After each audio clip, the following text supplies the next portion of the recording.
Kalau yang mana belum pernah tengok series atau filem yang terdahulu, better tak payah tengoklah filem ini. Cerita apa ni weh? Ejen Ali 2, Misi Satria. Bergenre aksi persikan tahun 2025. Mengisahkan Ali yang sudah tidak mengendalikan Iris dan kini Iris tersebut dipertanggungjawabkan pada Alicia. Namun Ali telah mendapat suit baru iaitu suit perisai Satria yang masih dalam projek percubaan. Dan kemunculan kembali Neonimus mengucar kacirkan organisasi mata. So korang rasa apakah yang akan berlaku kepada Ali dan Alicia? Yang itu korang kena tengok sendiri, okey? Sebenarnya lepas tengok movie Ejen Ali yang pertama pada tahun 2019, aku terus marathon the series sebab aku tak nak ketinggalan nak tahu siapa setiap watak dalam universe Ejen Ali ni. Tak nak bila tengok movie macam bela tu. Dan untuk movie yang kedua ni aku tengok dengan penuh ilmu di dada. Okey, kita sentuh bab movie ni. Untuk storyline aku tak ada masalah, boleh kata ia digarap dengan sangat baik. Dan filem ni akan buat emosi anda macam roller coaster, kejap naik, kejap turun, kejap sedih, kejap gembira, kejap rasa kecewa, kadang nak marah pun ada. Sebab itulah keistimewaan filem ini. Tapi suit Satria tu pun memang gempak lah. Feature dia tu boleh gabungkan skill keempat-empat teras dan dia macam guna teknologi nano. So the weapon and gadget semua keluar macam tu je. Boleh kata dia macam Iron Man versi kita sendiri. Aku jamin bapa-bapa budak confirm akan enjoy gila tengok movie kedua Ejen Ali ini. The fighting scene, combat scene boleh kata sempurna dan level-level international. Dan setiap watak tu tak ada yang useless kecuali Ejen Leon.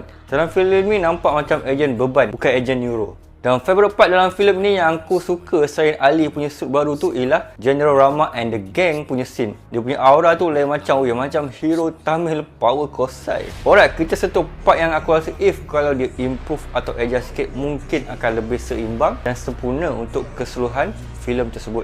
Okay, firstly ada part, especially part fighting scene yang hujung-hujung tu dengan Zero dalam dimensi lain tu. Aku tak ada masalah dengan fighting semua tu, but bila ada dialog yang aku rasa terlalu panjang dan macam berat untuk dihadap. Sebab waktu tu tengah peak tau, dia punya action, tiba-tiba Zero bagi ceramah pula. Dia macam tak smooth dan awkward pun ada. Tapi aku faham, there must be a reason why dia buat macam tu. Ini cuma pendapat aku je lah. So itulah aku nak komen. Aku masih untuk korang tengok filem Ejen Ali The Movie 2, Misi Satria. Overall aku sangat enjoy. Rating aku bagi 9/10. So apa komen anda? Aku Syah Rubio.